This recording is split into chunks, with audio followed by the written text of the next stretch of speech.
ओम गणेशाय नमः। आप सभी को महाशिवरात्रि की हार्दिक शुभकामनाएं। 18 फरवरी 2023 को प्रदोष, जो कि शनिवार के दिन पड़ने वाला प्रदोष है, तो इसे शनि प्रदोष कहा जाता है।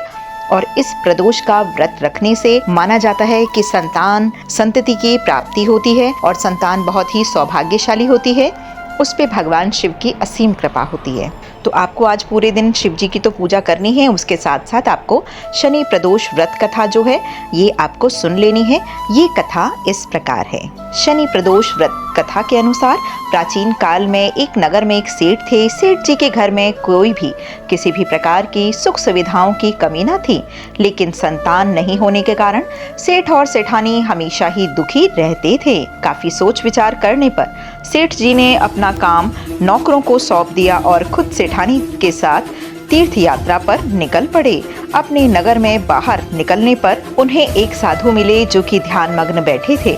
सेठ जी ने पूछा, क्यों ना साधु जी से आशीर्वाद लेकर ही आगे की यात्रा संपूर्ण की जाए। सेठ और सेठानी साधु के निकट बैठ गए। साधु ने जब आंखें खोली तो उन्हें ज्ञात हुआ कि सेठ और सेठानी तो काफी समय से उनके आशीर्वाद की प्रतीक्षा में बैठे हैं।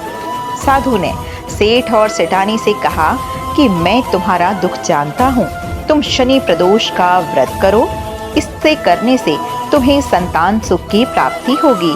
साधु ने सेठ सेठानी को प्रदोष व्रत की विधि भी बतलाई और भगवान शंकर की निम्न वंदना भी बतलाई। हे रुद्रदेव, शिव नमस्कार। शिव शंकर जगत गुरु नमस्कार। हे नीलकंठ सुर नमस्कार। शशि मौली चंद्र सुख नमस्कार। हे उमाकांत सुधि नमस्कार। उग्रत्व रूप मन नमस्कार। ईशान ईश प्रभु नमस्कार। विश्वेश्वर प्रभु शिव नमस्कार। दोनों साधु से आशीर्वाद लेकर तीर्थ यात्रा के लिए आगे चल पड़े। तीर्थ यात्रा से लौटने के बाद सेठ और सेठानी ने मिलकर शनि प्रदोष का व्रत किया और उनके प्रभाव से उनके घर में एक सुंदर पुत्र की प्राप्ति हुई और खुशियों से उनका जीवन भर गया। बोलो भोलेनाथ की जय, माता पार्वती की जय। ओम गणेशाय नमः। आज हम आपको महाशिवरात्रि के व्रत और पूजन के नियम बताएंगे। महाशिवरात्रि व्रत रखने और पूजा करने वालों के लिए सबसे पहला नियम यह होता है कि आपको एक दिन पूर्व से ही तामसिक भोजन, मदिरा, धूम्रपान आदि का सेवन नहीं करना है। महाशिवरात्रि की पूजा के लिए आप बेलपत्र, भांग, धतूरा, फल, अक्षत, सफेद चंदन, भस्म, गंगाजल, कपूर, गाय का दूध, गन्ने का रस, शहद, मौली, शमी के पत्ते, मंदार पुष्प आदि पूजन सामग्री की व्यवस्था कर लेनी चाहिए। माता पार्वती के लिए श्रृंगार का सामान अवश्य ही रख लें, क्योंकि इस दिन माना जाता है कि शिव पार्वती जी का विवाह हुआ था। तो कहते हैं अपने जीवन में सुख समृद्धि के लिए, अपने जीवन में अपने दाम्पत्य जीवन के सुखी बनाने के लिए आपको श्रृंगार जरूर माता को अर्पित करना चाहिए। महाशिवरात्रि पर शिव जी को जो भोग लगाने के लिए ठंडाई, मालपुआ, हलवा, लस्सी, शहद आदि का प्रबंध भी कर लेना चाहिए। और महाशिवरात्रि व्रत के दिन अन्न का सेवन बिल्कुल नहीं करना चाहिए। फलहार आप कर सकते हैं।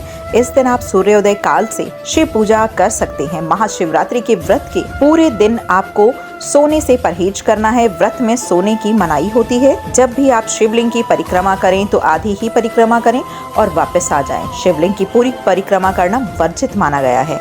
महाशिवरात्रि की पूजा में आप तुलसी, हल्दी, शंख, नारियल, केवड़ा, कफ फूल आदि का प्रयोग ना करें।